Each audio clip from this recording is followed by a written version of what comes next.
신당 이준석입니다. 오늘부터 제가 유튜브 라이브 방송을 시작하는데요. 아직 많은 분들이 이 소식을 잘 모르고 있기 때문에 지금 접속하신 분들은 1분 1초라도 빨리 가까운 가족, 친지, 지인 여러분들께 이 소식을 알려줬으면 좋겠습니다.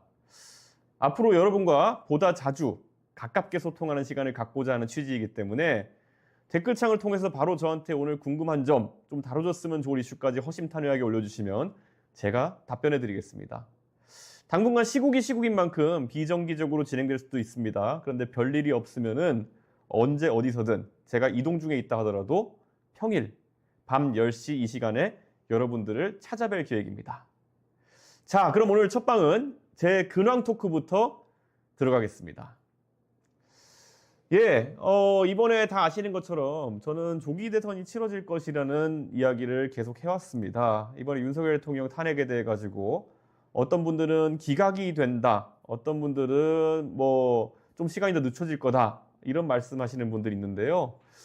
제가 봤을 때는 윤석열 대통령이 지금 계엄을 일으키고 그 계엄이 반헌법적이고 불법적이었다는 것이 거의 명확하기 때문에 탄핵은 이루어질 수밖에 없다 이렇게 생각합니다. 아마 많은 국민들이 거기에 공감하고 계실 것이다 저는 그렇게 생각하는데요. 그러다 보니까 우리 개혁신당은 또 신생정당이고 개혁신당이 당세를 확장하고 또 개혁신당이 수권정당이 되기 위해서는 꾸준히 이런 선거가 있을 때 도전하고 그리고 변화를 만들기 위해 노력해야 된다 이렇게 생각하기 때문에 저는 이번에 개혁신당에서 대통령 선거가 이루어진다면 개혁신당에서 후보로 도전하겠다고 이미 천명해 놓은 상태입니다. 그래서 잘 아시는 것처럼 이번에 개혁신당에서 저희가 선거기획단을 차려가지고 선거기획단에서 경선 과정을 다른 당보다 조금 빠르게 진행하고 있는데요.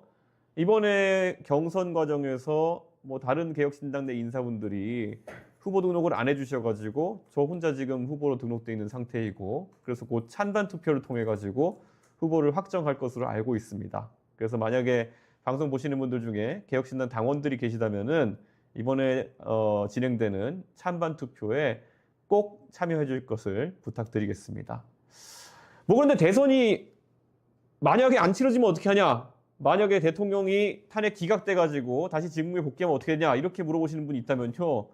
아니 그러면은 좀 당황스러운 상황이긴 한데 그러면 어차피 뭐 개혁신당은 또다시 야당의 역할을 충실히 하면서 기다려야겠죠. 네, 그래서 요즘 정말 바쁘게 돌아다니고 있고요. 요즘 제가 방송도 많이 나가고 하는데 이 라이브 방송을 하겠다 생각했던 이유는 저도 선거를 여러 번 치러보니까 선거 때는 조금 이렇게 일찍 몸을 달구는 과정이 필요합니다. 이게 정치인들도 선거가 일상 같지만은 선거를 하다가 또 몇 년에 한 번씩 선거가 있기 때문에 그 선거감이라는 게 좀 떨어질 수 있거든요. 그렇기 때문에 유권자와 소통하면서 공약에 대한 이야기도 하고 공약 중에서 유권자의 반응이 좋은 것들은 좀 더 심화시켜가지고 저희가 그 더 넓은 범위의 국민들에게 공개하기도 하고 그렇기 때문에 이런 방송을 통해서 여러분과 소통하는 것이 굉장히 중요합니다. 그래서 여러분들도 꼭 저희 라이브 방송 하면은 여러분의 의견을 개진해 주시면은 다 참고해서 요즘은 여러분 주시는 의견들 하나하나 다 읽어보지 못한다 하더라도 싹 긁어가지고 AI 툴에 집어넣어가지고 요약 정리된 거 보면은 딱 이렇게 한눈에 볼 수 있기 때문에요. 의견을 내주시면요. 제가 참고해가지고 대선 전략 짤 수 있도록 하겠습니다. 지금 여기 어디냐고 궁금해 하시는 분들이 있는데요. 여기가 바로 제가 국회에서 활동하는 의원회관의 530호 저희 사무실입니다. 예, 530호 저희 사무실인데 의원회관의 530호에서 오늘 이렇게 라이브 방송을 진행하고 있습니다. 아마 지금 다른 국회의원분들은 다 퇴근하셨을 것 같은데요. 저는 지금 여기서 여러분들과 여러 가지 이야기를 나눠보고자 합니다. 예. 오늘 제가 대전에 갔다 왔어요. 대전에 갔다 오면서 오늘 일정을 보면은 아침부터 굉장히 많은 일정을 소화했는데요. 대전에 가서 대전 MBC, 대전의 지역 민방인 TJB, 그리고 대전 KBS 인터뷰도 다 진행했고요. 아침에 LG 에너지 솔루션, 그러니까 LG 화학에서 분사된 2차 전지 배터리 전문 기업이죠. 그 LG 에너지 솔루션의 연구원에 가가지고 또 연구하시는 분들 찾아뵙고 그리고 LG 에너지 솔루션에서 어떻게 첨단 기술을 연구하고 있는지 가서 직접 봤습니다. 그래서 페이스북에 보면은 사진 같은 것도 지금 올려놓고 했는데요. 대한민국이 앞으로 국제적으로 트럼프 시대에 적응하기 위해서는 굉장히 중요한 게 기술로 앞서 나가는 분야가 몇 개 필요합니다.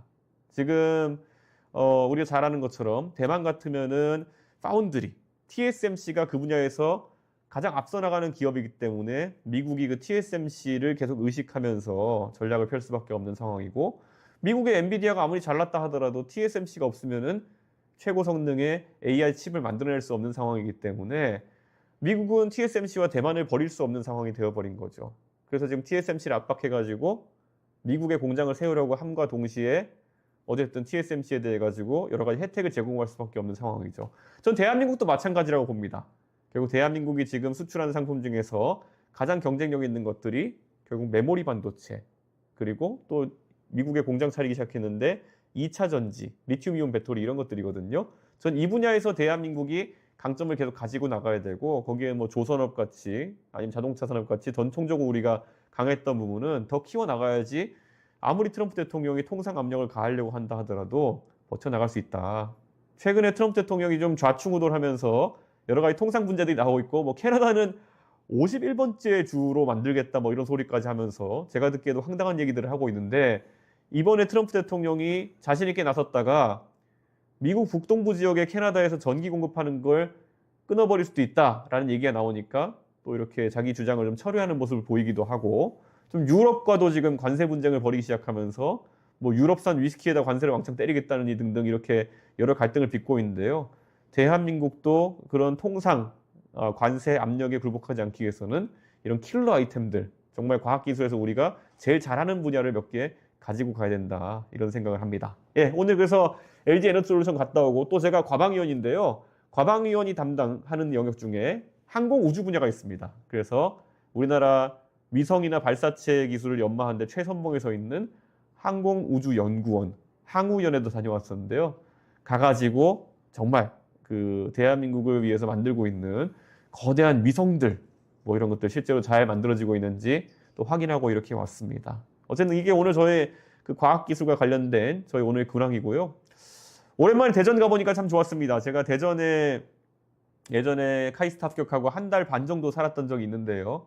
하버드 합격증 받기 전까지죠. 근데 대전은 참 아직까지도 한결같은 것 같고, 그리고 또 한결같기 때문에 너무 반가웠고, 한편으로는 조금 더 발전할 수 있을 텐데 좀 그런 아쉬운 부분도 있어가지고 대전과 충청에 대한 공약도 저희가 잘 만들려고 생각하고 있습니다.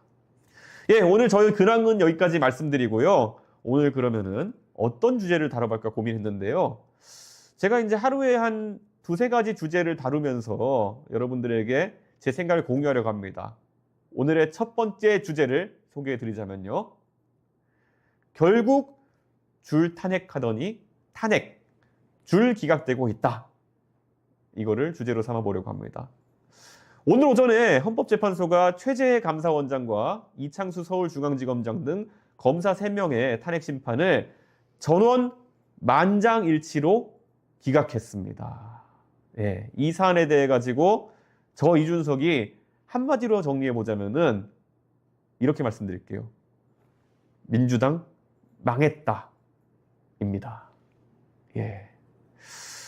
사실 민주당 지금 의석도 많고 한데 왜 망했냐 이렇게 얘기하는 거지만요.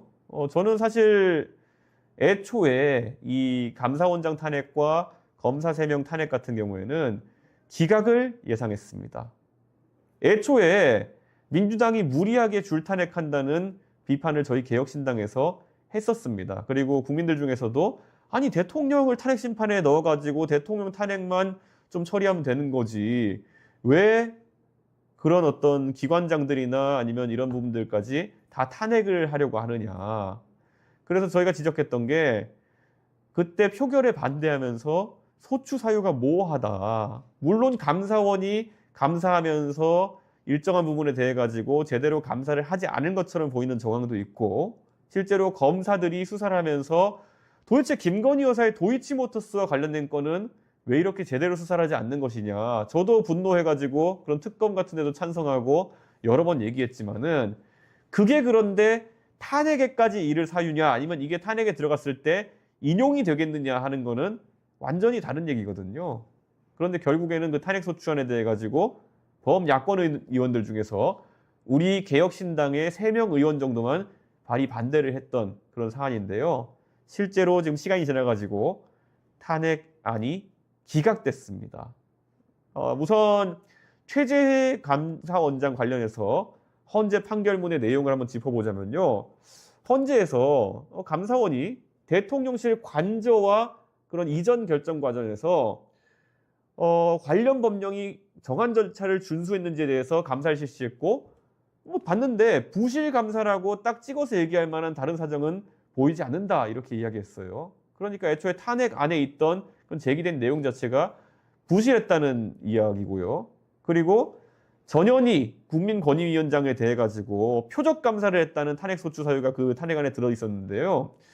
이게 뭐 표적 감사의 성격은 좀 있겠지만은 사퇴를 압박하기 위한 감사였다고 단정할 수는 없다. 이런 내용이 지금 그 헌법재판소의 기각 판결문에 들어 있습니다. 그렇기 때문에 처음에 개혁신당이 지적한 내용대로 이게 무리수였다는 것이 드러난 것이겠죠. 그리고 이제 이창수 중앙지검장 그리고 조상원, 최재훈 검사 같은 경우에는 지금 한 98일 만에 직무에 복귀하게 되는 건데 이분들이 애초에 이 탄핵된 이유는 결국 김건희 여사에 대한 조사를 할 때 조사를 소환 조사라는데 결국은 오히려 김건희 여사가 오히려 갑의 위치인 것처럼 보일 정도로 부당한 편의를 제공했다. 이런 부분에 대해 지적한 거였거든요. 그런데 헌법재판소에서 이 내용을 들여다보고는 이게 김건희 여사에 대한 소환 조사를 이런 절차로 진행한 것이 부당한 편의로 단정할 수는 없다. 근데 수사 적절성에는 다소 의문이 있지만은 재량을 남용했다라고 완전히 단정하기는 어렵다. 이렇게 이야기를 하고요. 저는 그리고 또 영장 관련해 가지고 기자회견에서 답변한 부분도 허위로 볼 수 없다는 이런 취지의 이야기를 했는데요. 저는 뭐 상당 부분 헌재를 존중해야 된다는 입장이지만은 그래도 저는 김건희 여사 그 관련한 특검 같은 거는 수사를 좀 제대로 했으면 좋겠어요. 왜냐면은 지금 이제 탄핵이 인용되면은 당연히 대통령이 거부권을 더 이상 쓸 수 없기 때문에 이런 수사가 진행되겠지만은 너무 국민들이 오래 기다렸고요. 도이치모터스 건 같은 경우에는 공범들이 이미 상당한 처벌을 받고 있는 상황인데 김건희 여사만 어떻게 이렇게 처벌에서 면책될 수 있느냐 이런 지적이 계속 나오는 거죠. 자, 그런데 여기서 한 가지 짚어볼 점 뭐냐면요. 이진숙 방통위원장 관련해서 탄핵을 진행할 때는요. 그때는 결과가 4대 4였어요. 예, 저는 솔직히 말하면 그때 오히려 8대 0 나올 줄 알았습니다. 왜냐하면 이진숙 위원장 저희 과방위에서 다뤘던 내용이지만은 취임하자마자 한 이틀 만에 이렇게 탄핵이 됐었기 때문에 아니 일을 이틀밖에 안 한 사람인데 탄핵한다는 거는 그러면 이건 예방적 탄핵 아니냐는 제가 지적을 했었어요. 예방적 탄핵이라는 거는 그 당시에 MBC 사장 임명을 둘러싸고 굉장히 야권과 여권이 다투고 있었는데 MBC 사장을 자를까 봐 그러니까 MBC 사장을 결정하는 방송문화진흥회를 이진숙 위원장이 갈아엎을까 봐 미리 예방적으로 직무를 정지시키기 위해서 탄핵한 거 아니야. 이건 탄핵제도의 취지랑은 좀 다르죠. 탄핵제도는 공무원이 어떤 일을 했을 때 그 한 일에 대해 가지고 부적절한 지점이 있을 때 결국엔 탄핵을 하는 거거든요. 그래서 그때도 저는 이거는 예방적 탄핵은 안 된다. 그리고 징벌적 탄핵은 사실 이런 식으로 보복성으로 해서는 안 된다. 이런 얘기를 했었는데 그때도 이진숙 위원장 결국 국민들이 좋아하고 싫어하고 문제와 관계없이 탄핵에서는 기각이 났던 것이죠. 그러니까 민주당이 계속 주도한 이런 탄핵이라는 것이 무리한 줄탄핵으로 귀결되면서 결국 민주당 입장에서는 원래 사실 윤석열 대통령이요 그 개엄하면서 이런 얘기를 했어요. 아니 민주당이 자꾸 탄핵하고 이렇게 국정 운영을 못하도록 방해하니까 내가 한번 경고성으로 탄핵해봤다 이런 소리 했습니다. 근데 솔직히 이게 얼마나 말이 안 되는 얘기입니까? 계엄이라는 거는 탄핵한 게 아니라 계엄했다는 거죠. 계엄을 어떻게 경고성으로 합니까? 한 나라의 군대를 동원해가지고 국회를 둘러싸고 경찰로 국회의원들이 못 들어오게 통제하고 이런 걸 어떻게 경고성으로 할 수 있습니까? 그러니까 애초에 말이 안 되는 내용이었는데 이런 민주당 주도의 줄탄핵이 실제로 줄기각으로 나오게 되면서 의도치 않게 또는 전혀 의도했던 것과 반대로 윤석열 대통령의 그런 줄탄핵에 대한 항변을 강화시켜준 효과가 나고 있습니다. 그래서 저는 민주당한테 솔직히 이건 좀 답답한 게요.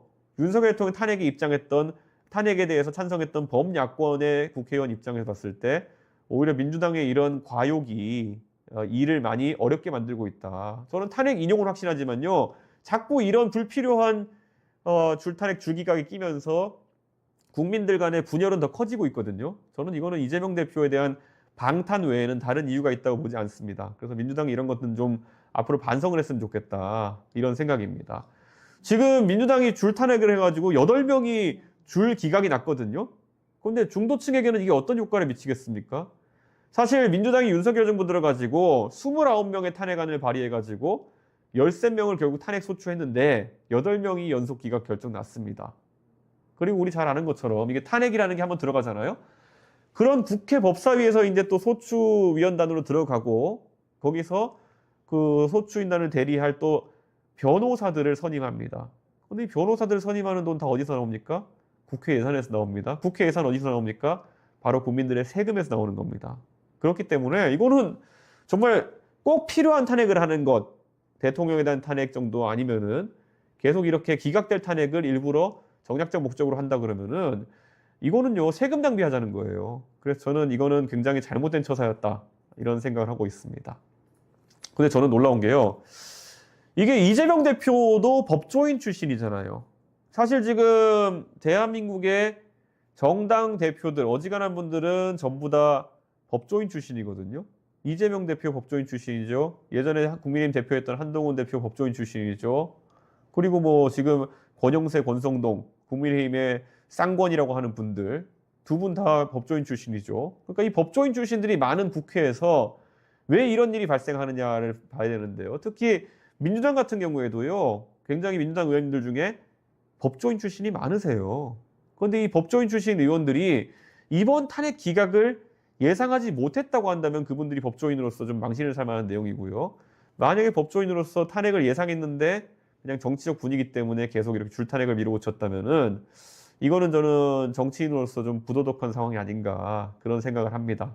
그리고 사실 아직도 보면은 그 탄핵의 결론을 기다리는 사람들이 5명 남아 있습니다. 먼저 윤석열 대통령, 한덕수 국무총리, 박성재 법무부 장관, 그 다음에 조지호 경찰청장, 그리고 고발사주 의혹의 손준성 검사거든요. 근데 전 솔직히 여기서 윤석열 대통령 말고는 다 기각될 것 같은 생각이 듭니다. 예. 모르겠습니다. 조지호 경찰청장 정도가 뭐 이런 부당한 명령에 따르거나 아니면 본인이 헌법을 위반하는 그런 지시를 경찰에 내린 것에 대해 가지고 책임져야 될 상황이 나올 수 있겠습니다만은 나머지 분들 같은 경우에는 저는 기각 가능성을 굉장히 높게 봅니다. 그래서 윤석열, 조지호 이 2분 정도 말고는 또 이것도 줄 기각으로 나오지 않을까 하는 우려가 있고요. 그러면 탄핵 전국에서 이 민주당이 또 한번 국민들한테 좀 미안해야 될 그런 지점이 좀 생길까 아닐까, 그런 생각을 합니다. 어젠가요? 이재명 대표가 정치 시그널이라는 채널의 유튜브 방송에 출연해가지고요, 이런 줄탄핵에 대한 지적을 하니까요, 무슨 얘기를 했냐면요, 우리도 좋아서 했겠냐라는 말씀하셨어요. 글쎄요, 헌법적인 테두리 안에서 한 것이고 그래서 이건 위헌 행위가 아니다, 그러면서 심우정 검찰총장을 향해서도 이런 30번째 탄핵 소추에 돌입할 수 있다라는 취지의 이야기를 하셨거든요. 근데 그러면서 이제 이재명 대표가 지금까지 탄핵 이렇게 공세하면서 민주당에도 책임이 없는 건 아니다, 이렇게 밝히기도 했는데요. 만약 진짜 민주당의 이런 줄탄핵의 줄기각에 대해서 책임이 좀 있다고 판단하시면요, 저는 심우정 검찰총장 탄핵 어차피 기각될 건데 또 이렇게 들어가서 국민 세금 쓰는 거는 좀 아니다, 이렇게 판단합니다. 그래서 한 이틀 전에 민주당이 심우정 탄핵 들어간다 이렇게 세게 얘기하다가 그때 뭐 저도 그렇고 뭐 몇몇 정치인들이 강하게 반발하면서 심우정 검찰총장과 오동훈 공수처장 같은 경우에는 자진 사퇴를 하도록 유도하는 것이 옳겠다라고 얘기했을 때 뭐 저는 대중의 반응이 좀 따라왔다 생각하고, 그러다 보니까 민주당이 이재명 대표 말씀은 저렇게 하셔도 탄핵을 실제로 돌입하지는 않을 것이다라는 생각을 제가 좀 하고 있습니다. 예. 지금 대통령실과 여야의 반응을 좀 살펴보자면요, 사실 국민의힘은 윤석열 대통령의 탄핵에 이것이 영향을 미칠까 싶어가지고 예의주시했는데요, 지금 국민의힘, 민주당, 대통령실 분위기가 다 엇갈리기 시작했습니다. 그래서 민주당은 아까 말씀드린 것처럼 탄핵 남용이 아니다 이렇게 항변하면서 지금 시간을 보내고 있거든요. 그런데 대변인은 또 우리가 기각을 예상하진 않았다, 우리는 인용될 거라 생각했다, 이렇게 얘기하면서 엇박자가 좀 나고 있고요. 감사원이 선관위를 상대로 한 감사행위가 헌법 위반이라고 민주당은 판단했다는 겁니다. 그리고 뭐 결국에는 중요한 건 윤석열 통일 파면이니까 그 안에 헌재 판결문에 탄핵 남발 아니라고 돼 있으니까 괜찮은 거 아니냐 이런 식으로 항변을 하는데요. 제 생각에는 민주당의 항변이 그렇게 강해 보이진 않는다 이렇게 말씀드리겠습니다. 그리고 국민의힘 같은 경우에는 완전히 기가 살았어요. 신났어요. 그래가지고 권영세 비대위원장이 그런 말씀하셨더라고요. 민주당의 정치적 탄핵 남발에 대해서 법의 철퇴가 가해졌다. 야당 헌재 심판에 승복해야 된다 이렇게 말씀하셨거든요. 그런데 이거는 오히려 제가 하고 싶은 말입니다. 국민의힘에 계신 의원님들이 헌법재판관들이 윤석열 대통령의 탄핵을 인용하면은 거기에 승복 좀 하시라. 지금은 승복하지 않을 기세로 말씀하시는 몇몇 의원들이 계시거든요. 솔직히 걱정되고 대한민국의 헌법기관인 국회의 국회의원이라면은 어떤 결론이 나오더라도 윤석열 대통령의 탄핵에 대해 가지고 승복하겠다는 말씀을 하셔야 된다 이렇게 생각합니다. 그리고 뭐 김기현 대표도 뭐 이재명 대표한테 국민 심판이 뒤따를 것이다, 뭐 윤 대통령 탄핵을 하루속히 기각해야 된다 이런 말씀을 하셨다는데 글쎄요 지금 대통령 탄핵이 가장 중요한 이벤트인데 여기에 대해 가지고 너무 국민의힘 의원들이 앞에 많은 말을 깔아놓는 모양새가 저는 좋아 보이진 않습니다. 며칠 이분들 보면 얼마 전까지만 해도 지귀현 판사라는 그 판사분한테 그 자당 지지층에서 뭐 확연히 뭐니를 공격하다가 이번에 구속 취소 판결 나오니까 바로 180도 입당 전환한 것처럼 그런 모습을 국회의원들이 보이면 큰일 난다. 그래서 좀 말씀을 아끼셨으면 좋겠다. 그런 생각이고요. 대통령실은 뭐 더 신났습니다. 공직자들이 하루빨리 업무에 복귀해서 국정이 정상화되길 기대한다. 이러면서 내심 윤석열 대통령의 탄핵도 기각될 것이라는 그런 취지로 말을 했는데요. 대통령실은 좀 꿈 깨야 될 것 같습니다. 아마 지금 윤석열 대통령 탄핵은 차질 없이 진행될 거로 보이고요. 이번에 구속 취소 때문에 한 1일 정도 늦어질 수는 있겠지만은 윤석열 대통령의 혐의는 너무 중차대합니다. 예. 오늘 그래서 아까 한 2시쯤 윤석열 대통령 측 대리인단인 윤갑근 변호사가 오늘 판단을 가지고 윤석열 대통령의 비상계엄의 정당성이 증명되고 있다 이런 말씀하셨거든요. 무슨 택도 안 되는 소리입니까?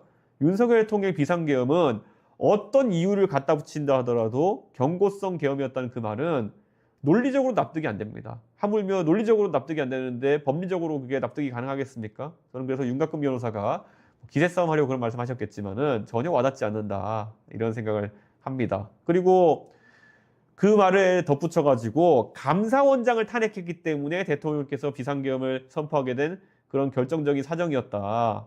그런데 무슨 말씀입니까? 대통령이 비상계엄을 선포하게 된 계기는 공교롭게도 그날 오전에 명태균 사장에 대해 가지고 결국엔 수사 결과가 나오고 이렇게 하면서 그에 대해 가지고 강하게 반응하셨다는 것이 정설이거든요. 그렇기 때문에 이거는 윤곽근 변호사가 지금 너무 내용을 호도하려고 하는 것이 아니냐 이런 생각입니다.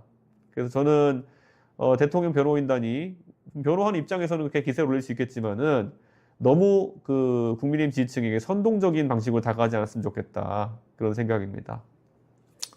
한동훈 전 대표는 이재명의 사적 복수극 결말이라는 페이스북 글을 올렸다고 하는데요. 뭐 틀린 말은 아닙니다.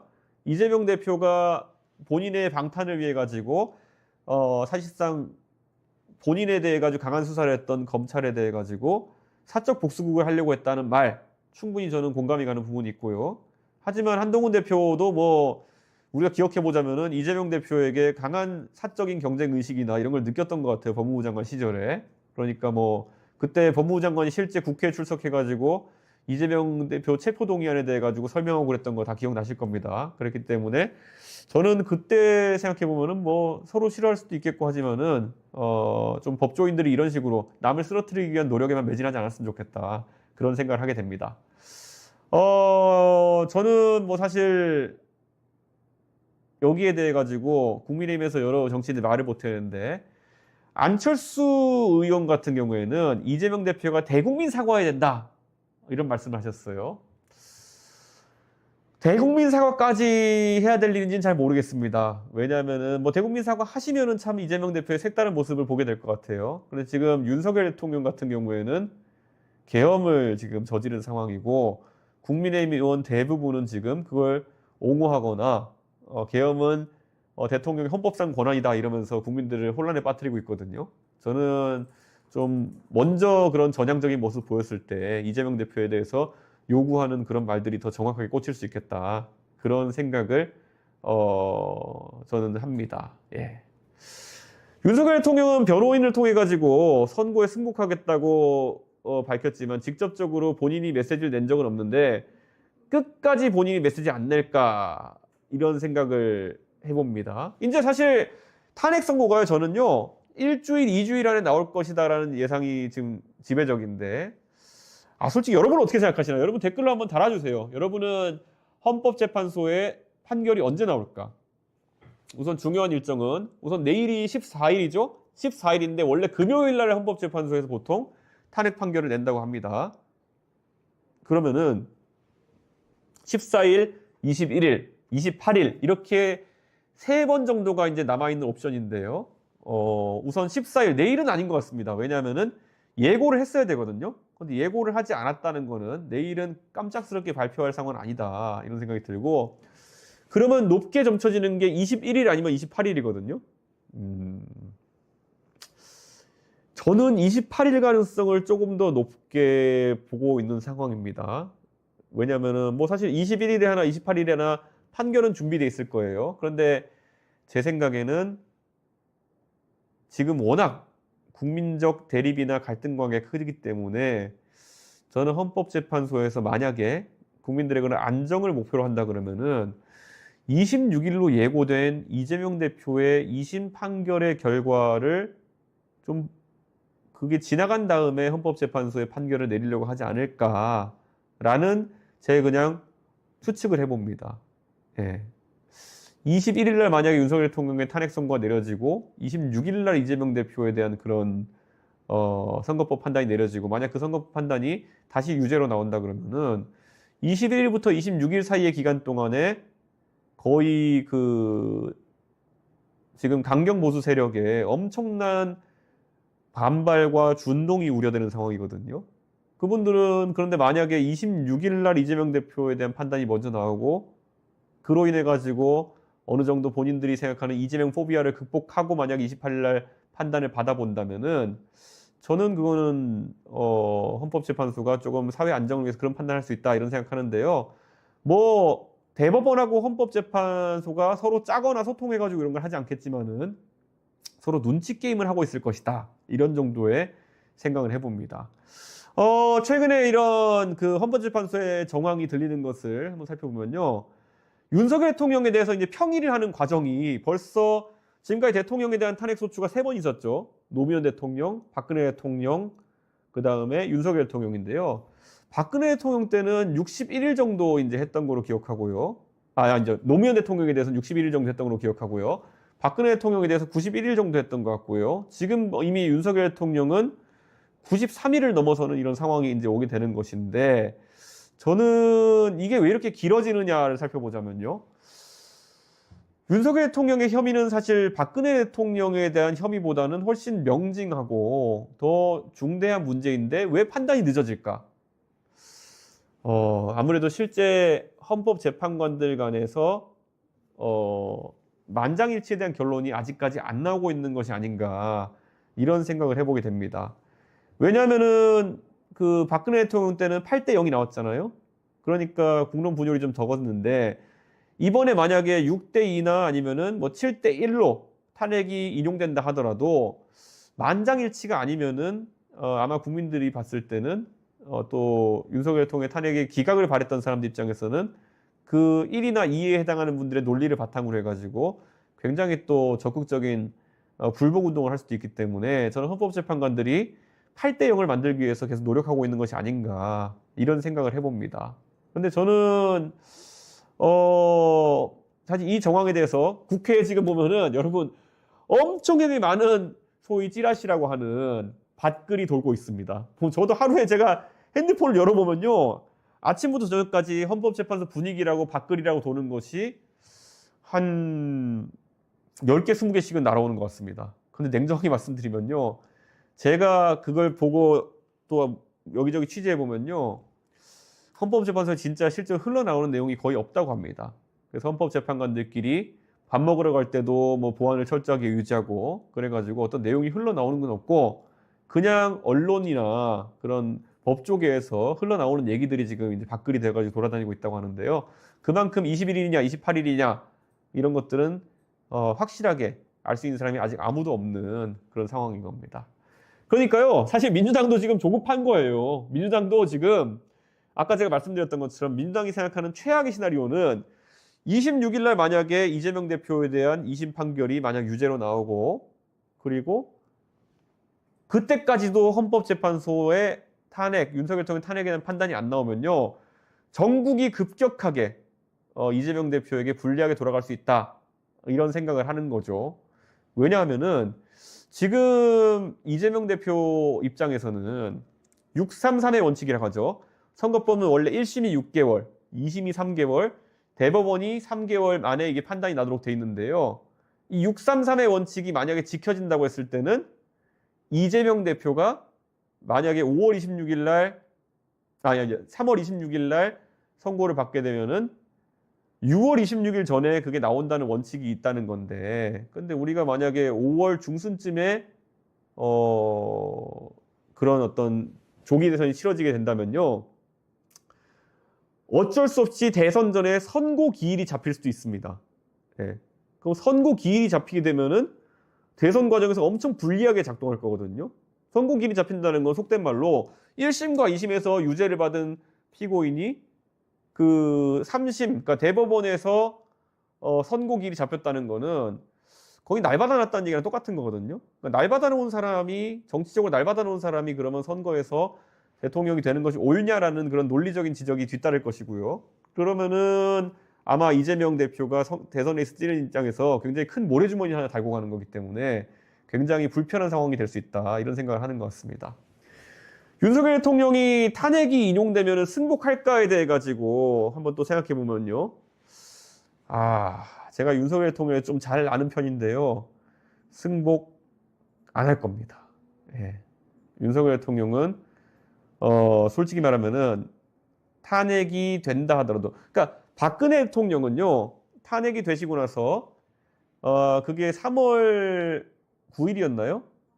3월 10일이었나요? 탄핵이 되고 나가지고 그 다음에 3월 31일에 구속이 됐습니다. 이걸 왜 제가 아냐고요? 3월 31일이 제 생일이기 때문인데요. 3월 31일에 박근혜 대통령이 구속이 됐거든요. 그렇기 때문에 그 다음에 5월 달에 치러진 조기 대선에서 참여해서 여러 가지 의견을 낼 수가 없는 상황이었어요. 네, 그런데 윤석열 대통령 같은 경우에는 이번에 검찰과 공수처가 서로 업무 관할 분쟁을 수사권 관할 분쟁을 하다가 구속 취소가 됐단 말이죠. 그럼 물리적으로 원래 이 구속 취소가 된 사안에 대해 가지고는 다시 구속을 할 수가 없어요. 다른 혐의로 이제 해야 되는 사안인데, 그러면은 이 내란죄 재판에 대해 가지고는 1심 재판은 기소가 되어도 1심 때까지는 법정 구속의 가능성도 없는 겁니다.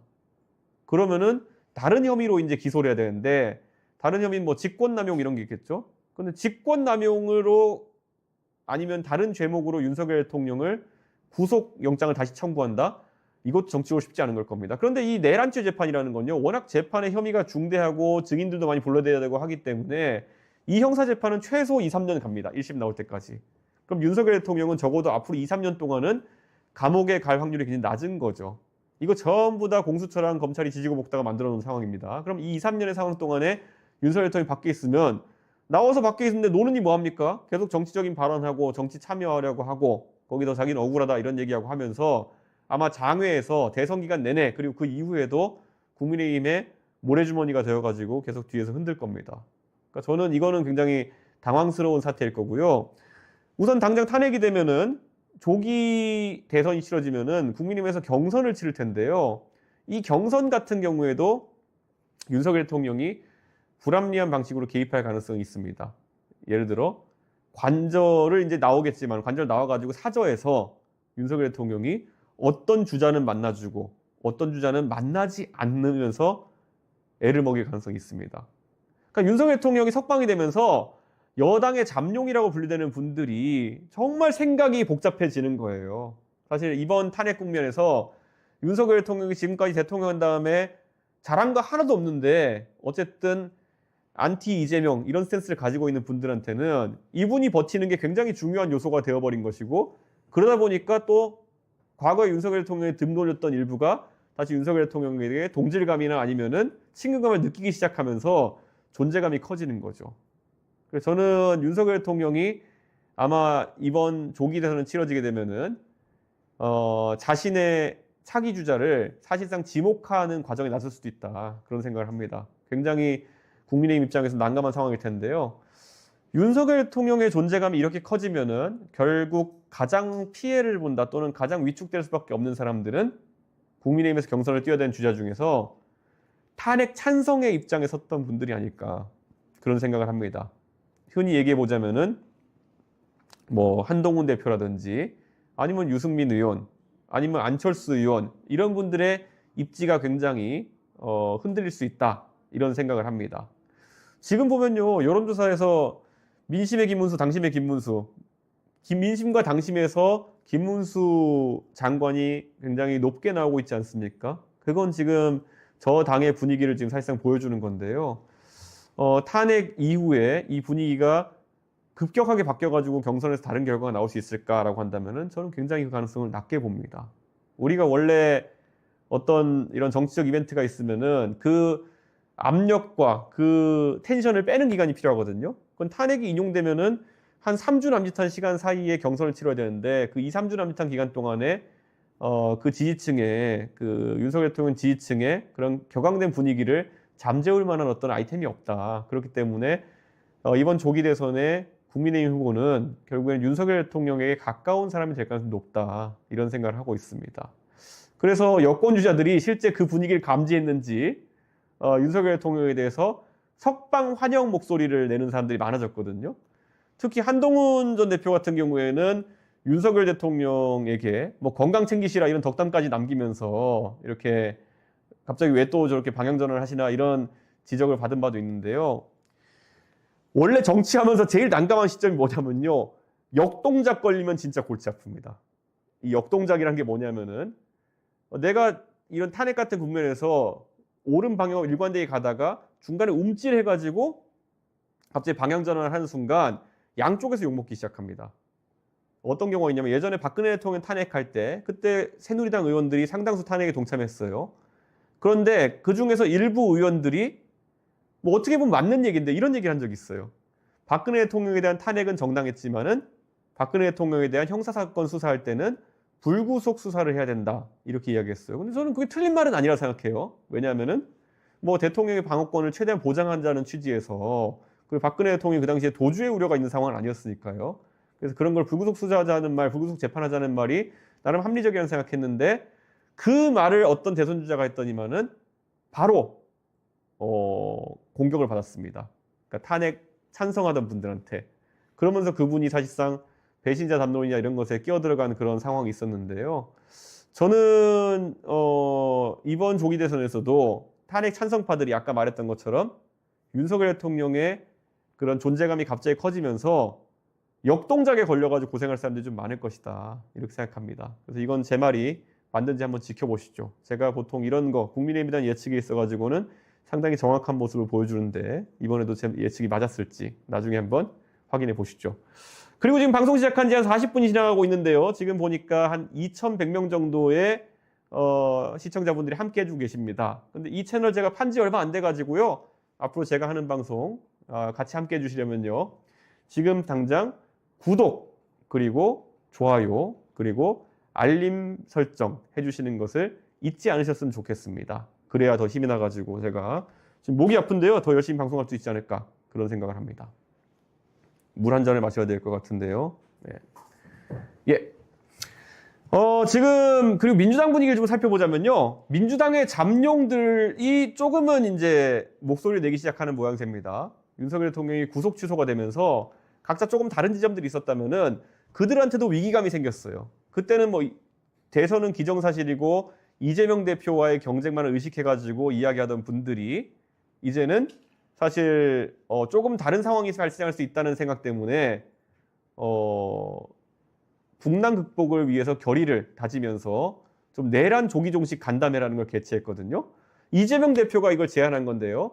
김부겸 전 국무총리, 김경수 전 전남지사, 임종석 전 비서실장, 박용진 전 의원, 이광재 전 의원까지 한다 하는 비명계 인사들이 다 모여가지고 회의를 하는 건데 저는 이런 모습은 나쁘지 않다 봅니다. 왜냐하면 지금까지 이재명 대표의 일방주의적 모습에서 잘 보이지 않았던 행보거든요. 그러다 보니까 이제 관심이 좀 쏠리는 거고요.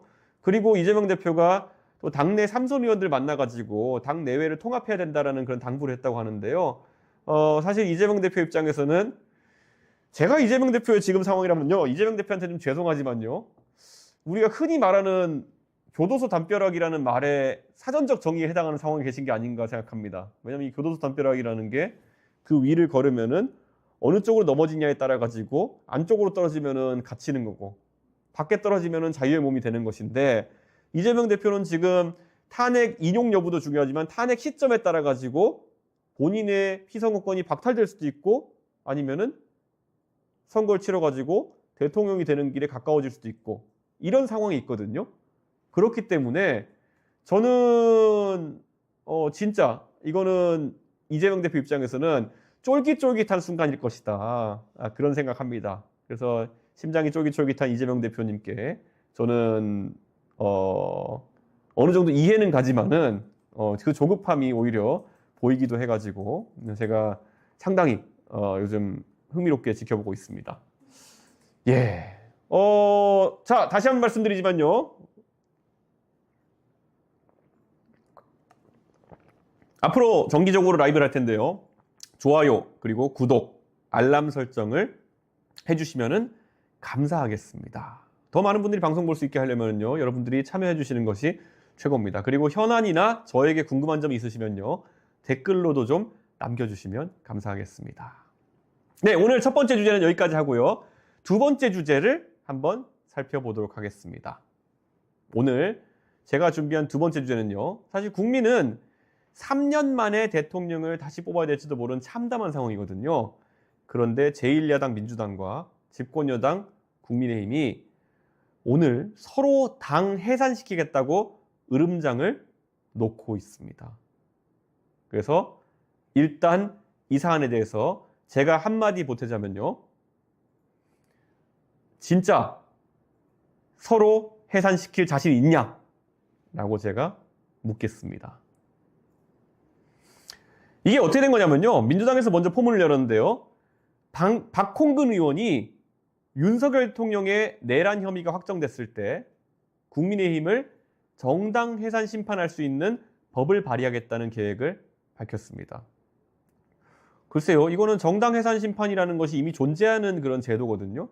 그런데 이런 식으로 자동으로 이렇게 헌법재판소에 정당 해산 심판을 청구하도록 하는 법이 굳이 필요할까? 이 법률 자체가 위헌적이지 않을까 생각을 저는 하게 되고요. 하지만 이거는 국민의힘 의원들 입장에서는 굉장히 섬뜩한 얘기입니다. 박홍근 의원님이 좀 영리한 수를 둔 게요. 박홍근 의원님이 원래 뭐 원내대표까지 지내셨고 이게 굉장히 아이디어가 좋으신 분인데 이거는 국민의힘 의원들 입장에서는 미치고 팔짝 뛸 그런 노릇일 겁니다. 잘 생각해 보시면요. 우리나라 역사 속에서 정당 해산 심판이 이루어진 사례가 실제로 존재합니다. 예전에 박근혜 정부 시절에 황교안 법무부 장관이 정부를 대리해가지고 통합진보당에 대한 정당 해산 심판을 합니다. 그 전에 1958년도에 진보당에 대해서도 비슷한 사건이 있었는데요. 2014년에는 통합진보당에 대해 가지고 이 헌법재판소가 정당 해산을 시킵니다. 그런데 그때 이 정당 해산을 하게 된 이유가 뭐냐면요. 여러분 중에 이름을 기억하시는 분도 있겠지만은 이석기 의원이라는 분이 있었어요. 이 이석기 의원이라는 분이 RO라는 조직을 이제 해가지고 활동하셨다. 이렇게 얘기가 되고, 그럼 그 조직원들에게 내란 음모를 같이 했다는 혐의가 씌워진 겁니다. 그래가지고 그때 보면 뭐 보스톤 폭탄 테러 사건 이런 것처럼 모방해가지고 뭐 밥솥으로 폭탄을 만들어서 테러를 할 수 있다느니 뭐 국가 주요 시설 어떻게 할 수 있다느니 이런 것들을 이제 논의하는 것이 녹취가 나온 거예요. 그러니까 생각해보면 좀 약간 우스운 얘기죠. 그 내란을 일으키는 건데 실제로 뭐 밥솥 폭탄이라든지 이런 거는 좀 우스운 얘기잖아요. 그런데 그런 상황 속에서도 헌법재판소에서는 야, 이 사람들이 북한식 사회주의를 실현하기 위해 가지고 이런 내란 논의를 했단 말이야.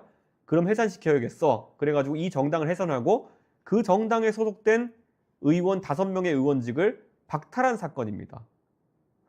자, 여기서 되게 중요한 건 뭐냐면요. 정당 해산 심판의 결과가 만약 정당 해산이 나오게 되면요. 아까 제가 통합진보당 의원 5명의 의원직을 박탈했다 돼 있는데요. 지역구 의원과 비례대표 의원의 의석이 동시에 날아갑니다. 그래서 어떤 일이 있었냐면 그때 정당 해산 심판을 할 때 그때 해산 직전에 그 통합진보당에 있던 PD 계열의 사람들이 나와가지고 정의당을 차린 겁니다. 그게 정의당의 시발점이죠. 여러분 지금 알고 있는 정의당 시발점이죠. 그분들은 그 정당 해산이 되기 전에 그곳을 탈출해가지고 정의당을 차렸기 때문에 의원직이 유지가 됐습니다. 하지만 그 통합진보당에 남아있던 소위 NL계라고 하는 사람들은 정당 해산 심판이 해산 인용으로 나게 되면서 의원직 다섯이 싹 날아가게 된 거예요. 자, 그럼 이것을 바로 국민의힘의 사례에 대입해서 보자면요. 이게 골치 아픈 겁니다. 만약에 지금 민주당은 처음부터 국민의힘에게 내란 옹호 세력, 내란 동조 세력이라는 지적을 계속 해왔죠. 저는 그런데 이거에 대해서 뭐 100% 동의하진 않습니다. 뭐 국민의힘 의원들이 다소 적극적이지 않고 비겁했을 수는 있겠지만은 동조한 사람들이 많았느냐에 대해 가지고는 좀 따져봐야 될 것 같습니다. 그런데 그때 보면은 추경호 원내대표가 왜 당사에서 뭐 사람들을 모았느냐, 아니면 뭐 왜 빨리 들어오지 않았냐 이런 걸 가지고 내란에 동조한 거 아니냐 이렇게 지적했는데 솔직히 좀 과한 주장이긴 합니다. 그런데 어쨌든 이 주장에 따라 가지고 내란 옹호 정당으로 만약에 이걸 걸어버려 가지고 정당 해산 심판 걸면요. 자, 이런 겁니다. 통진당도요. 자기들이 그 정당에서 이렇게 버틴 이유가 뭐냐면은 아니 우리가 아무리 그 좀 밥솥폭탄 이런 얘기하면서 내란 음모를 했다고 지적받기는 하지만은 그게 뭐 대단히 심각한 얘기도 아니고 그냥 자기들끼리 모임 자리에서 반쯤 우스갯소리가 한 얘기인데 이것 때문에 정당 해산이 되겠어? 라고 했는데 진짜 돼버린 겁니다. 그래서 손도 못 써보고 자기 의원직 다 날아간 거거든요. 자, 그러면은 그때 비교해가지고 만약에 국민의힘이 지금 108명 정도 되는 의원이 있는데요. 108명의 의원들이 야, 민주당이 정당 해산 심판을 걸었는데 설마 이게 되겠어? 하고 버티면은 나중에 굉장히 곤란한 상황이 발생할 수도 있는 겁니다. 예를 들어서 뭐 생각하기 싫지만은 이재명 대표 같은 사람이 정권을 잡았다 쳐보십시오. 그러면은 법무부 장관을 시켜가지고 정당 해산 심판을 청구하겠죠. 그런데 솔직히 말하면은 제가 만약에 그런 심판이 들어가면은 해산될 확률이 0이냐 그러면 전 0이라고 답을 못할 것 같아요. 네. 왜냐? 실제로 윤석열 대통령은 군대를 동원하기까지 했고 그 윤석열 대통령을 두둔했던 사람들이 국민의힘에 다수 존재하고 있거든요. 그러면은 그 인용될 확률이 만약에 뭐 저는 많이 쳐줘서 10% 20%라고 생각되는데요. 10% 20% 정도의 확률로 정당이 해산될 수 있다? 이거는 굉장히 위기감을 느낄 만한 이런 문제일 겁니다. 10% 20%가 예를 들어서 뭐 도박할 때는 낮은 확률이라고 볼 수도 있겠지만은 예를 들어 내가 10% 20% 확률로 죽는다 이래버리면 굉장히 심각한 상황인 거거든요. 마찬가지로 10% 20%의 확률로 정당 해산이 되고 내 의원직이 싸그리 날아갈 수 있다라는 생각이 들면은 국민의힘은 생각보다 패닉이 올 수밖에 없는 겁니다. 그 다음부터는 되게 위축된 상태로 정당 운영을 할 수밖에 없는 거고요. 그렇기 때문에 정당 해산 심판 청구를 하겠다는 박홍근 의원의 말이 가볍게 들리지만은 않을 겁니다. 그래서 오늘 여기에 대해서 그 김재섭 의원이 페이스북에다가 오늘 반박하는 내용을 이제 얘기했던데요. 이렇게 얘기했어요. 이래저래 많이 초조한 것 같다. 민주당이 급할수록 생각하고 말하는 연습이 필요하다. 민주당만 12월 3일에 담 넘어가가지고 계엄 해제 표결을 했습니까? 그런데 국민의힘에서도 계엄 반대하고 표결 참여한 사람이 있는데 어떻게 여당 전체를 내란 동조로 묶느냐 이런 식으로 항변했는데요. 저는 뭐 김재섭 의원이 한 말에 합리적인 면이 있다 생각합니다. 그러면서 역제안을 한 게요. 만약에 이재명 대표에 대한 그런 여러 가지 범죄 혐의에 대해 가지고 유죄가 확정되면은 지금까지 이 악물고 이재명 무죄 외치면서 방탄국회 하면서 국회를 공전시킨 민주당도 해산하는 조항도 같이 넣어보자 이런 얘기를 하는데요. 그리고 요즘 민주당이 하는 행동을 보면은 범죄단체 조직죄도 해당 사항이 있을 것 같다. 이런 식으로 얘기하는데요. 저도 그 앞에까지는 김재섭 의원이 잘했는데 범죄단체 조직죄는 좀 너무 나간 게 아닌가 이런 생각을 하게 되는데요. 어쨌든 양쪽에서 이제 결국 말의 수위가 격상돼 가면서 이제 싸움 날 것 같습니다. 그리고 각 당의 보좌진 협의회에서도 이제 서로 맞붙어 가지고 성명서를 내면서 다투기 시작했는데요. 보좌진 협의회가 이런 데 잘 안 달려들거든요. 그런데 보좌진 협의회가 여기에 끼어든 이유가 뭐냐면요. 실제로 정당 해산 심판은 그만큼 무서운 거예요. 잘 생각해 보세요. 만약에 108명의 국회의원이 국민의힘에서 정당 해산으로 인해 가지고 다 날아가게 된다. 그럼 그 108명은 날아가는 겁니까? 각 의원실당 9명의 보좌진이 있고 972명이 날아가는 겁니다. 그렇기 때문에 저는 그게 실제 그렇게 될 확률은 굉장히 낮다 보지만은 우선 그런 국면이 펼쳐지면은 굉장히 스트레스 받는 겁니다. 그렇기 때문에 국민의힘 보좌진 협의회도 날카롭게 반응하고 또 민주당 보좌진 협의회도 거기서 맞대응하고 이런 상황이 발생한 것 같습니다. 사실 근데 이게 국회에 이게 청원 제도가 있거든요. 국회 청원을 통해 가지고 이미 법사위에 민주당 해산 청원 그리고 국민의힘 해산 청원이 5만 명 이상의 동의를 받아 가지고 법사위에 회부된 상태입니다. 이게 사실 정당 해산제라는 게 상대당을 압박하기 위한 수단으로 변질돼 가지고 지금 이용되고 있는 거죠. 예, 저는 좀 안타까운 게요. 지금 대한민국의 자영업자들이나 이런 분들 벌써 20만 명 가까이 폐업하고 이런 상황인데 이런 상황 속에서 자기들 그런 밥그릇 싸움에 가까운 이런 정당 해산 상호 정당 해산 심판 걸겠다고 하는 이런 것들 저는 아유 진짜 서로 공갈포 쏘면서 잘하는 짓입니다라는 말을 하고 싶습니다. 예, 한 가지 좀 자조적인 말씀드리자면은 개혁신당은 그런 걸 할 힘이 없어가지고 못 하고 있습니다. 그런데 뭐 사실 저런 거 하는 것 자체가 그렇게 좋은 모습은 아니죠. 예. 심지어 국민의힘의 윤상현 의원 같은 경우에는요, 의원 총사퇴하자 그리고 22대 국회 해산하자 이런 주장까지 했거든요. 근데 사실 이게 윤상현 의원이 제 옆방이에요. 제가 지금 530호고 옆방이 529호가 이제 윤상현 의원님인데 윤상현 의원님 머리가 굉장히 좋거든요. 근데 윤상현 의원이 왜 이런 얘기를 했을까? 사실 안 될 거 알면서 민주당이 미쳤다고 자기들 국회 해산에 동의해 주겠습니까? 그런데 아무래도 지금 국민의힘 입장에서는 탄핵 인용 때문에 지금 기세 싸움 펼칠 필요가 있다고 판단하는 것 같습니다. 만약 그렇게 한다 해도요, 국민의힘 의원들 자기 먼저 사퇴할 것 같습니까? 안 합니다. 윤상현 의원도 안 하실 겁니다, 아마. 예, 그렇기 때문에 그냥 아까 말한 것처럼 서로 공갈포만 쏘고 있다. 뭐 그런 생각하고 있습니다. 사실 저는 지금 양당의 이제 탄핵을 앞두고 고심이 길어질 것 같은 게요. 민주당 같은 경우에는 이재명 대표가 지금 심장이 쫄깃쫄깃해지면서 장외투쟁에 나선 상황이거든요. 그래서 당대표부터 장외투쟁한다고 이제 선두에 나서서 뛰고 있는 상황이고, 근데 국민의힘이 여기에 맞대응하는 것도 좀 난감한 상황입니다. 왜냐면 탄핵이 인용났는데 장외투쟁하고 있으면은 제대로 역동작 걸리는 거고 발 빼기가 힘들거든요. 그래서 밖으로 기각을 외치는데요. 솔직히 말하면 국회에 돌아다녀 보면요. 국민의힘 의원들도 밖에 말을 못해서 그렇지 조기 대선 국면 다 준비하고 있습니다. 예, 그래가지고 뭐 한동훈 전 대표가 어디 간다 그러면 연극 보러 간다면 사람들 따라다니고 옆자리에 앉고 뭐 부산 간다 그러면 따라가고 이렇게 하잖아요. 이미 탄핵 찬성파들은 조기 대선 준비에 들어간 거고요. 그렇기 때문에 국민의힘도 지금 한쪽으로는 기각기각 떠들고 있으면서도 한쪽에서는 조기 대선 준비 시작했습니다.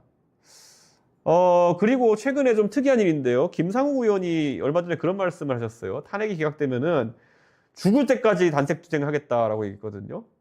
이게 김상욱 의원이 저도 친하지만은 굉장히 빡센 사람입니다. 그렇기 때문에 김상욱 의원이 이런 어떤 그 얘기를 하면은 진짜 할 겁니다. 우리 상욱이 형은 진짜 죽을 때까지 단색하겠다고 나설 겁니다. 근데 아마 이런 말을 했다는 거는 김상욱 의원도 뭐 김상욱 의원의 결기를 전혀 조롱하고자 하는 의도는 전혀 아닌데요. 탄핵 기각될 게 확실하다고, 탄핵 인용될 게 확실하다 보시기 때문에 이런 이야기를 하신 게 아닐까 그런 생각합니다. 탄핵 기각되면은 단식 투쟁 들어가시면은 가가지고 제가 어떻게든 만류하는 게 제 역할이 될 것 같은데요. 아마 높은 확률로 인용될 거라고 판단하시고 이런 말씀을 하지 않았을까 그런 생각합니다. 그런데 여기에 대해 가지고 동아일보 단독이 나왔는데요. 강민국 의원, 경남 진주의 재선 의원이죠. 강민국 의원이 김상욱 의원한테 텔레그램 방에서 국민의힘 의원들이 모인 텔레그램 방에서 이재명 민주당과 의견을 같이 하는 발언을 했는데 거기에 대한 뜻을 좀 말해달라라고 했다고 알려집니다. 그리고 강민국 의원이 그 권영세 비대위원장과 이양수 사무총장 등에게 이 김상욱 의원에 대해 가지고 가만히 두면 안 된다는 취지로 어떤 식으로든지 개인의 발언으로 치부하기에는 중대한 사안이기 때문에 얘기를 좀 해달라는 취지로 얘기했다고 하는데 사실 지금 국민의힘 의원들 사이에서도 갈등이 커지고 있다는 의미가 아닐까 이렇게 생각합니다.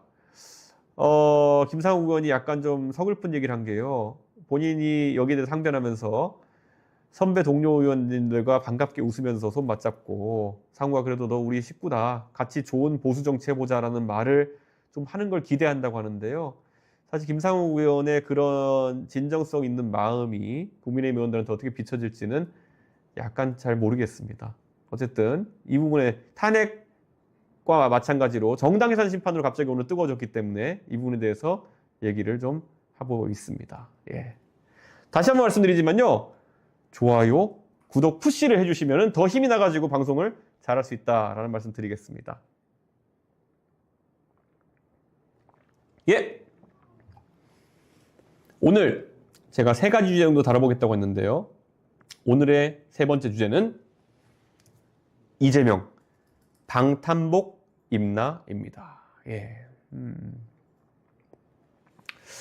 이재명 대표가 방탄 좋아하죠. 예. 그런 정치적인 어떤 방어를 위해서 자당을 동원해가지고 국회에서 체포동의안을 부결시킨다든지 이런 방탄을 시도한 것은 되게 자주 했었죠.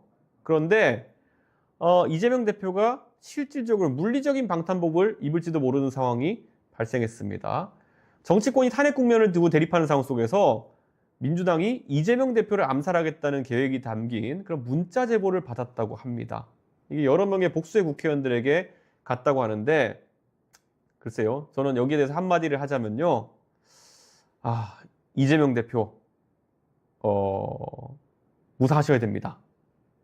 이렇게 말씀을 드리고자 합니다. 예, 전혀 조롱하고자 하는 의미나 가볍게 보는 의미가 아니고요. 왜냐하면 이재명 대표는 이미 지난 총선 과정에서 한번 피습 사태를 겪으신 적이 있습니다. 그렇기 때문에 이재명 대표가 그런 부분에서 조금 더 다른 정치인보다 민감하게 반응하실 수는 있고요. 그리고 최근에 이제 해외 정치 상황을 본다 하더라도요.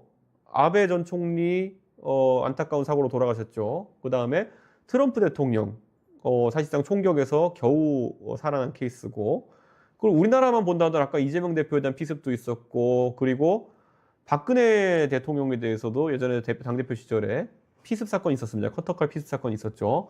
그리고 또 한 가지 사건을 더 들자면은 저랑 굉장히 친한 민주당의 송영길 전 대표님 같은 경우에도 선거 유세 과정에서 그 망치를 들고 나타난 어떤 괴한에게 정수리 부분을 강격당하셔가지고 이 머리가 깨지신 그런 적이 있습니다. 그렇기 때문에 정치인에 대한 피습 같은 경우는 실제로 일어나는 일이고 굉장히 엄중하게 다뤄야 되지만은 또 정치인들은 피할 수 없는 그런 위험이기도 합니다. 왜냐하면 정치인들 입장에서는 유권자들과 최대한 가까운 곳에 소통하고 싶고 최대한 많은 곳에 가가지고 이야기하고 싶고 최대한 편한 모습으로 유권자 소통하고 싶은데 그러다 보면은 이런 위험에 노출되는 거거든요.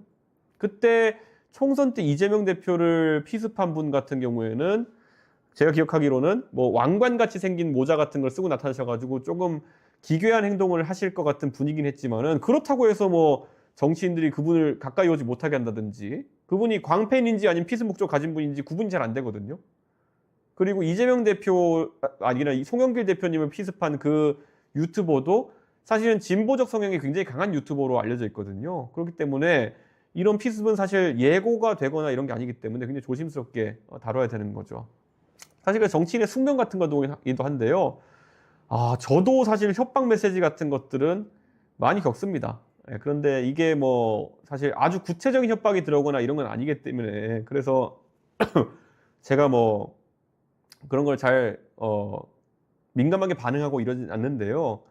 가끔 가다 보면은 좀 한심한 분들이 있긴 합니다. 그런데 이번에 좀 이재명 대표에 대한 협박 같은 경우에는 뭐 이재명 대표는 그래도 뭐 일부 몰직한 사람들이 있겠지만은 국민 대중의 수준을 믿겠다는 말을 하셨다는데 사실 이런 우리 국민들의 수준을 믿겠다는 얘기를 하신 것은 뭐 저는 하실 수 있는 말씀이라 생각하지만은 저는 이재명 대표가 믿는다는 말과 동시에 굉장히 민감하게 반응하고 계신 것도 사실이거든요. 그래서 아까 제가 말했던 건 이해는 가지만은 이런 선거판에서 너무 이런 그 뭐랄까요, 피습에 대한 위기나 이런 그 분위기가 고조되지 않았으면 좋겠다 이런 생각하고요.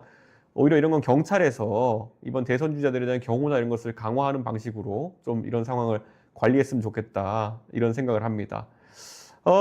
근데 이번에 민주당에서 이재명 대표가 만약에 테러를 당하면 정부 책임이다라는 말이 나왔어요. 전현희 의원께서 극우 단체의 거센 행동과 테러 위협이 높아진 상황 속에서 테러에 대한 제보와 관련해선 한가해지면 안 된다. 맞는 말씀이죠. 지난 피습 때도 사실상 목숨을 잃을 수 있었던 행위가 있었는데 그런 끔찍한 일이 다시 유력 대선 후보에게 일어나면은 전적으로 정부 책임이다 이렇게 말씀하셨어요. 그래서 선제적인 테러 타깃을 적극 보호하는 게 필요한 것이다라고 이렇게 말씀하셨다는데 정부가 사실 뭐 윤석열 대통령 측에서 이런 극우 단체를 선동하고 있다는 주장은 일견 타당하긴 하지만요. 그러면은 또 이재명 대표와 관련된 분들 또는 그쪽 지지자분들의 언행이 거칠어지고 있는 부분은 관리가 잘 되고 있느냐 그러면은 그렇지도 않습니다. 그렇기 때문에 저는 이 부분에 대해서는 민주당도 자기 지지층을 안정시키는 노력이 들어가야 되는 것이고요. 정부와 국민의힘 측에서도 자기 지지층에 대해 가지고 소위 그냥 캄다운 하라는 그런 메시지를 좀 내야 되지 않을까 그런 생각을 합니다. 사실 이재명 대표가 지금 뭐 이것만 걱정이 되실 게 아니라요. 물리적 방탄 말고도 이분 재판 절차에 성실하게 임하겠다 해놓고는 공직선거법 항소심 이제 선고 2주 남았는데 법원에 또다시 위헌법률 심판 제청을 신청했습니다. 저는 그거 같은 내용으로요. 그러니까 법조계나 여당 내에서는 이거 되지도 않을 거 꼼수로 왜 자꾸 이거를 하느냐. 진짜 유죄를 또다시 직감한 거냐. 이런 원색적인 비난을 하는데요. 저는 이미 헌재가 지난해 6월에 재판관 전원 일주일 합헌 결정을 한 상황 속에서 다시 위헌법률 심판을 건다는 거는 저는 이거는 그냥 지연 전술 외에는 다른 의도가 없는 거예요. 그러니까 이재명 대표가 오해를 살 수밖에 없는 겁니다. 지난달에는 행위 부문에 대해 가지고 모아다 주장하고요. 이번엔 허위의 사실이라는 것에 대한 해석에 대해서 판단해달라 이랬는데요. 이게 수용되면요. 헌재가 결정 날 때까지 재판이 중단되는데요. 이거는요. 법조계 누가 봐도 아니면 여의도 바닥에 누가 봐도요.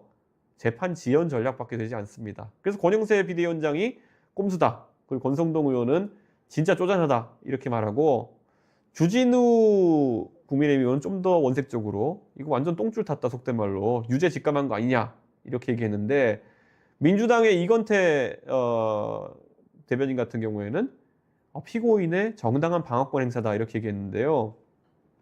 아니 이런 식으로 말할 것 같으면 윤석열 대통령의 구속 취소도 뭐 정당한 방어권 행사라고 다 퉁치고 지나갈 수 있는 거죠. 근데 저는 뭐 어떤 피고인이든지 법률적으로 자신의 방어권을 최대한으로 행사하는 거는 보장된 권리이긴 하지만은 정치인은 단순한 피고인이 아닙니다. 본인이 대표하는 세력이 있고 적어도 국민 앞에 모범을 보여줘야 될 필요가 있는 건데 좀 너무 안 될 것 같은 일에 이렇게 지연 전술로 사용하는 것은 안 좋은 모습이다. 이렇게 판단합니다.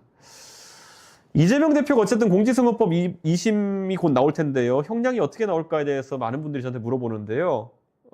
저는 솔직히 말하면은 1심에서 크게 달라질 것 같지는 않습니다. 만약 유죄가 나온다면요. 그래서 저는 유무죄는 좀 솔직히 헷갈리긴 합니다.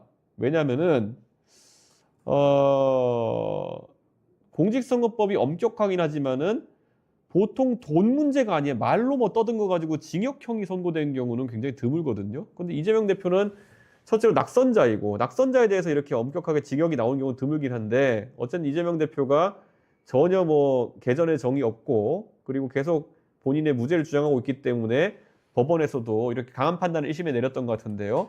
근데 이번에도 2심을 앞두고 이재명 대표의 태도 변화가 크지 않았습니다. 이재명 대표가 저 잘못했습니다. 형량을 줄여주세요. 이렇게 들어간 게 아니라 나는 무죄예요. 이렇게 다투고 있는 거거든요. 그래서 저는 이재명 대표의 자세로 봤을 때 법원이 판단을 달리할 가능성은 적다. 이렇게 판단하는 거고요. 그러다 보니까 이런 판단이 바뀌기 어렵다 생각하니까 아까 말했던 재판 지연 같은 것을 하는 게 아닐까 이런 생각을 합니다. 지금 그래가지고 저는요 이재명 대표가 이번에 비명계 소집해가지고 이렇게 연석회의도 하고 있지만은 가장 들뜬 거는 비명계일 것이다. 이런 생각을 합니다. 왜냐하면 2심까지가 이제 재판에서 사실심인데 2심에서 만약에 유죄가 나온다 그러면은 대법원 가서 무죄 나올 확률이 거의 뭐 한 자릿수 정도 되는 걸로 알고 있거든요. 그러면은 국민들 사이에서 아니 이거 거의 유죄 확정인 사람인데 이거 대선 나가도 되는 거야? 이런 분위기가 형성될지도 모른다는 생각을 비명계는 하는 겁니다. 근데 저는 비명계 분들 만나면 조금 저도 친한 비명계 분들 있으니까 너무 김칫국 마시는 거 아닙니까? 이렇게 얘기하거든요. 왜냐하면 지금 이재명 대표를 지지하시는 분들은 의외로 이런 선거법 재판 따위보다 더 심각한 것들을 알고도 지금 지지하시는 분들인데 과연 선거법에서 유죄가 한 번 더 나온다고 해가지고 지지를 거두겠느냐? 저는 안 그럴 것 같아요. 왜냐하면은 이분들은 그 가족 간의 재미있는 대화 같은 거 다 들으시고도 지금 이재명 대표를 좋아하시는 분들 아닙니까? 저는 이재명 대표에 대해 가지고 굉장히 좀 관대한 잣대를 가지고 보시는 분들이기 때문에 저는 그 지지세가 바뀔 것 같지는 않다 이런 생각을 합니다.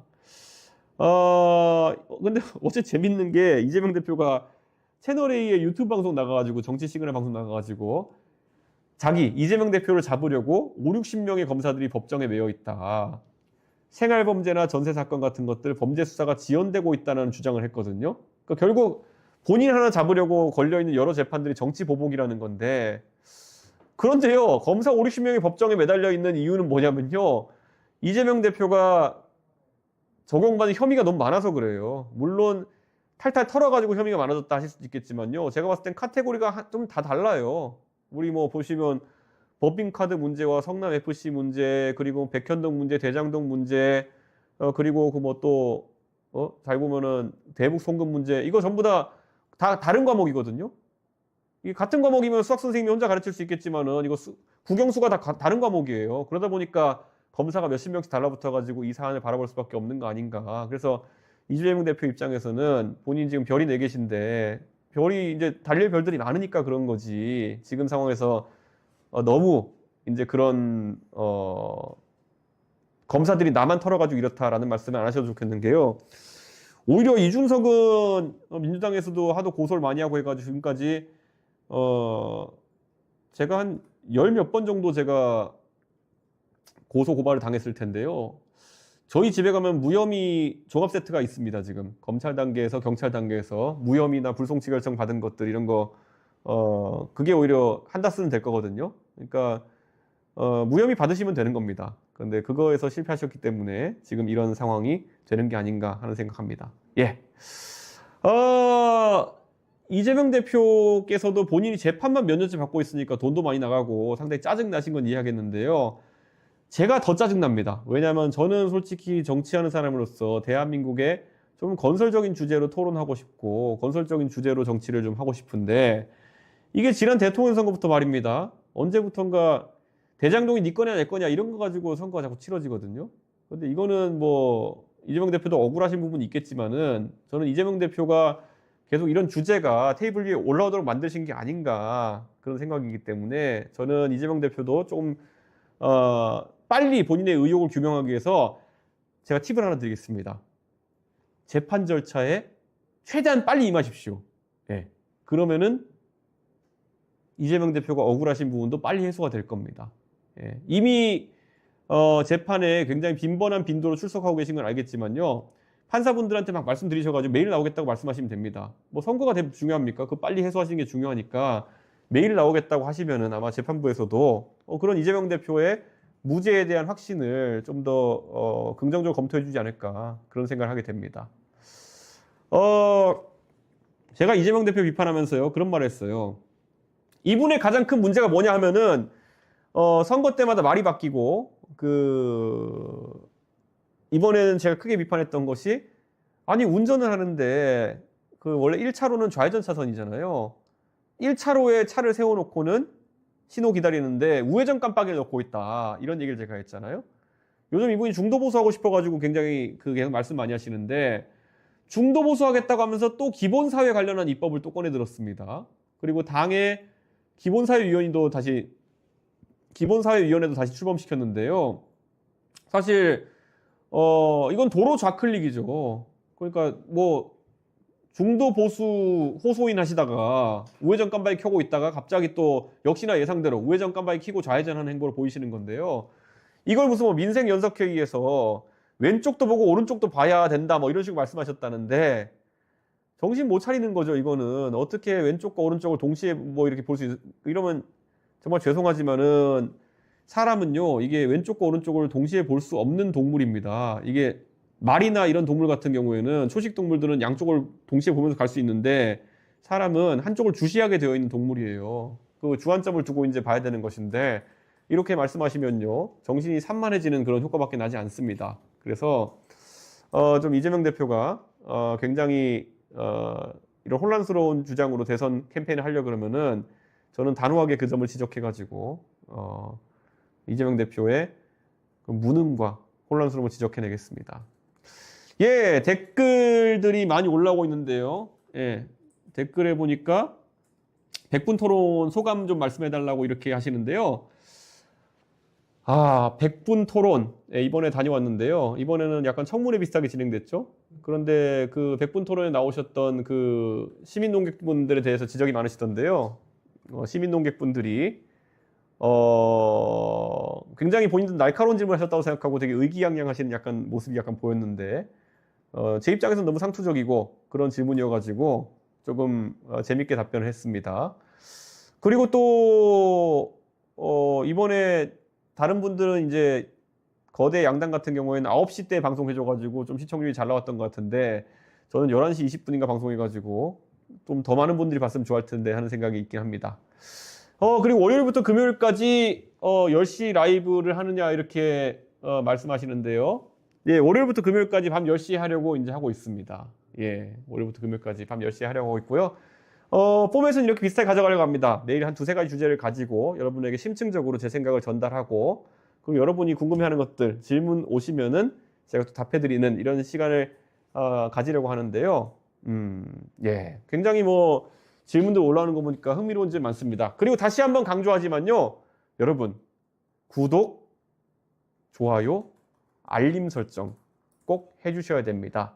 그리고 오늘 여기서 제가 한 내용들 저희는 뭐 자유저작권으로 저희 영상을 풀겠습니다. 그렇기 때문에 저희 개혁신당을 또 응원해주는 많은 채널들이나 아니면 또 어디 커뮤니티 사이트에 포하고 싶은 분들 있으시면요. 본인의 취향에 맞게 편집해가지고 활용하셔도 좋고요. 그럼 편집된 것들을 주변에 또 전파해 주셔도 좋고요. 예, 오늘 보니까 동시 접속자 수가 2,700명 정도까지 이제 나왔었는데요. 첫 방송 치고는 굉장히 많은 분들이 함께 해주셔가지고 감사하게 생각하고 있습니다. 내일도 저희가 찾아뵙게 될 텐데요. 내일은 저희가